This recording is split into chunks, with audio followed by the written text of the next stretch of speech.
Year 2, how are you? And welcome to today's English lesson. Now, over the last few days, we have been looking at describing a character's personality and a character's appearance. Now, today we're going to be moving on and we're going to be describing a character using our senses. Now, can you remember what our 5 senses are, Year 2?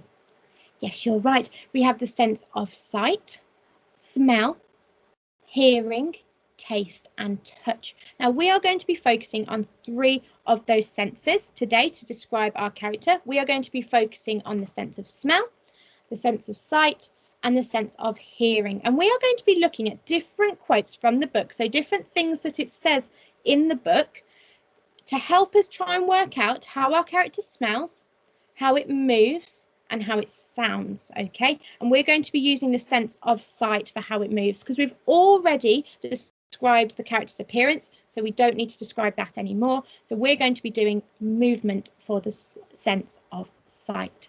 Now, before we look at the senses, I would like to see what you can remember from yesterday's lesson when we looked at the power of 3. So here you have 2 of the characters from our book, Fantastic Mr. Fox. You have Mr. Bean and you have Mrs. Fox. Okay, and you've got lots of adjectives to describe these 2 characters. For Farmer Bean, you've got impatient, greedy, nasty, sneaky, grouchy. And for Mrs. Fox, you've got gentle, polite, kind, friendly, caring. And you need to create some power of 3s using some of these adjectives. So pause the video now and have a go. Okay, Year 2. Well, remember, with a power of 3, you need 3 adjectives, don't you? Because it's the power of 3. Now, I need to choose which adjectives I would like to use, which 3 adjectives, and then I need to decide which order I would like them in. So I'm going to go for Farmer Bean is nasty, sneaky, grouchy. So those are the 3 adjectives that I want to use. Farmer Bean is nasty, sneaky, grouchy.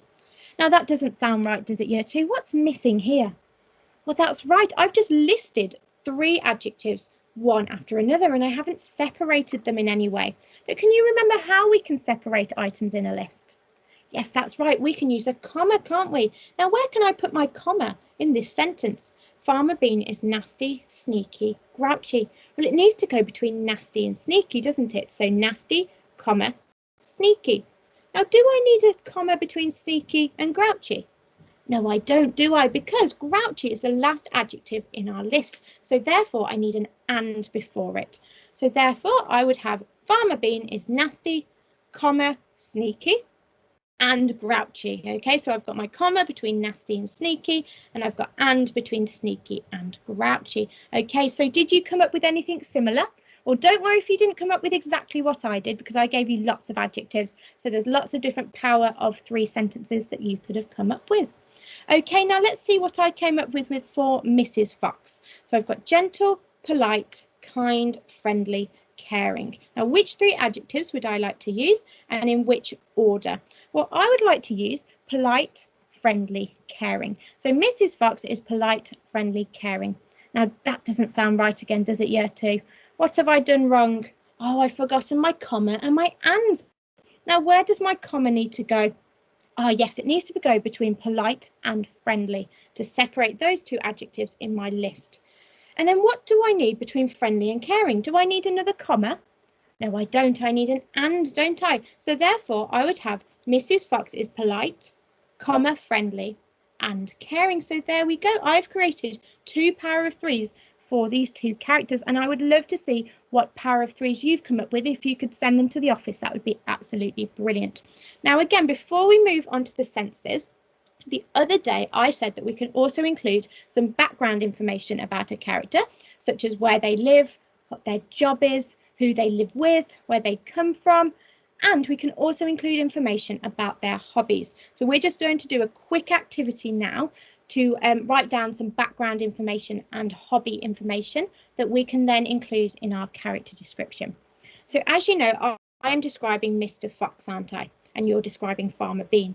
So let me think about Mr. Fox. What do I know about his background and about his hobbies? Well, the first thing that I know from the book is that he lives in the hole of a tree above the valley. So that's where he lives. So that's his background information. Now, what else do I know from reading the book Fantastic Mr. Fox about Mr. Fox's background or hobbies?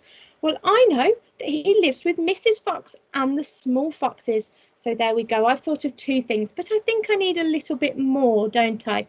So could you pause the video and have a think? What other information do you know from reading the book about Mr. Fox's hobbies and his background? Okay, pause the video now and have a think. Okay, Yeti, did you come up with some information about his background and hobbies? Fantastic, well done. Well, I had another little think while you were having a think, and I also came up with him and his family live off the food from the farmers. Okay, so they get their food from the farms because Mr. Fox creeps down at night, doesn't he? So that nobody sees him. And then I also thought his hobbies, he enjoys tricking the farmers to get food for his family. Okay, so he enjoys it when he tricks the farmers. So when he makes sure the wind's going the right way so that the farmers don't catch him, he enjoys doing that. He finds it funny. It is one of his hobbies. Okay. Now, did you think of any other information for Mr. Fox? Fantastic. Well done if you did. Maybe I could add that information to my mind map as well. So now it is your turn for Farmer Bean, because this is who you're going to be describing. So what do you know about Farmer Bean's background and hobbies? Well, I have one piece of information to get you started, and then I'd like to pause the video and have a go at creating your own mind map. And I've got a picture of Farmer Bean for you on your resource, Year 2 English, 25th of February, resource 1, so you can create your mind map. So the first piece of information that I found about Farmer Bean's background is that he is a turkey and apple farmer. So he has a farm that has turkeys and apple trees in, because he has an orchard, doesn't he? So there we go. There's one piece of information about Farmer Bean's background. Now, I would like you to have a think about some other information. For example, what does he like drinking? Where does he live? What did he like doing?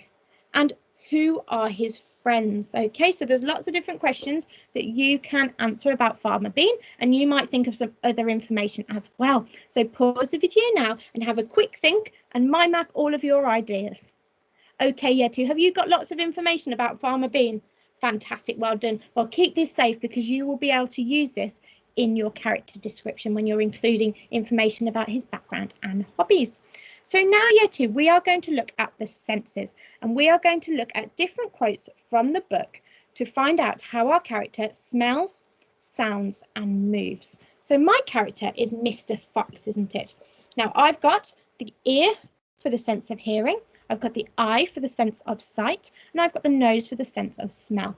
Well, I'm going to start with the sense of smell, and I've had a look through the book Fantastic Mr. Fox to find lots of quotes to find how I think Mr. Fox might smell. Okay, so the first quote that I found is down there in the murky tunnel. Okay, because Fantastic Mr. Fox is always digging in the tunnel, isn't he? So how might that mean he might smell? And then I also found he lived in the hole of a tree. So again, he's always underground, isn't he? So how do I think he might smell based on the fact he lives underground? Well, I think he probably smells quite earthy because he's got lots of soil around him, hasn't he? And lots of plants, okay? So it's probably quite dirty down there with lots of soil, and he therefore smells quite earthy, like he's been underground. Now, underground is sometimes quite damp as well, so maybe Mr. Fox smells quite damp, and we can put that in our character description, and we can use the fact that he lives underground to back up our thoughts on that. Okay, now what else did I find? Well, I also found the fact after about an hour, Mr. Fox stopped digging. So Mr. Fox is underground and he's digging, and remember, they were exhausted after they were digging. Now have a think, when you do lots of exercise, what do you normally do? Well, yes, if you do lots of exercise, you normally sweat quite a bit, don't you? So therefore, if Mr. Fox has been digging for a long, long time, he is probably going to be sweating. And when you sweat, you smell quite a little bit, don't you? So therefore, we can say that Farmer Bean, Mr. Fox even, is quite sweaty, and we could probably smell that on him. So therefore, in our character description of Mr. Fox, we could say that he smells earthy, he smells damp, and he smells sweaty. Okay, now I'm going to move on now to the sense of sight, where I'm going to look at how Mr. Fox moves. Now, the first quote I found in the book for how Mr. Fox moves is, Mr. Fox would creep down in the valley. Okay, so when he goes down to the valley to get the food, he creeps. Okay, and why does he creep? Well, he creeps because he doesn't want anybody to hear him. He doesn't want the farmers to catch him. So therefore, that is one of the ways that I found in the book that Mr. Fox moves, and I can say that he creeps in my character description. Okay, well, what else have I found? Oh, as quick as a whip. Okay, now this is a different scenario because he creeps when he is trying to get away from the foxes. Okay, when he doesn't want them to hear him. But when he was caught by the fox, he then moved as quick as a whip. So therefore, we could also say that Mr. Fox moves quite rapidly. Okay, he's quite rapid. He moves quickly. Now, what else did I find? So far I've got that he creeps and that he's rapid. Okay, he's very, very quick so that the farmers don't catch him. I also found his black nose twitched from side to side. So this isn't how he moves, so how he walks or how he runs. This is another part of his body and how it moves. So if we were looking at Mr. Fox, we could see that his nose twitched. So his nose moved from side to side. So maybe we could include that in our character description to say what happens, how he moves when he's smelling something. Okay, because remember, he sniffs out the farmers, doesn't he? Okay, and then I also found he was about to go trotting forwards. So again, trotting is another way of moving. Remember, we learnt the word trot and we thought that trot was associated with an animal most of the time, and it means small little steps, and it's quite fast, isn't it? So there we go. We have got 4 different ways that Mr. Fox moves, all from the book that we can use in our character descriptions. And with some of them, it hasn't told us exactly what it means, but we've had to infer, use our knowledge and clues to work out how he might move. So as quick as a whip, he moves rapidly, he moves quickly. Okay, now finally, let's have a look at the sense of hearing. So what might Mr. Fox sound like? Well, the first quote I found was he would creep into the valley. So that's one of the quotes that we found for sight as well. Now, the fact that he is creeping into the valley, what might that mean about what Mr. Fox sounds like? Well, if you creep, you don't want anybody to hear you, do you? So therefore, Mr. Fox is normally quite silent, isn't he, when he's creeping down into the valley? So we could say that most of the time, Mr. Fox is silent because he's trying to trick the farmers. So therefore, he is quiet, he is silent. Now, I also found the quote, "Don't you worry about me." Okay, now, should we be worried about Mr. Fox? Well, yes, we should, because there's 3 farmers looking after him. Well, looking to catch him even. So 3 farmers are looking to catch him, and he's saying, "Don't you worry about me." Now, what might this tell us about how Mr. Fox speaks? Well, Mr. Fox, when he speaks, is quite confident, okay? He is confident that the farmers won't catch him. So we can say Mr. Fox speaks confidently. Okay, now what else? Oh, yes, I found sniffing and sniffing for the scent of danger.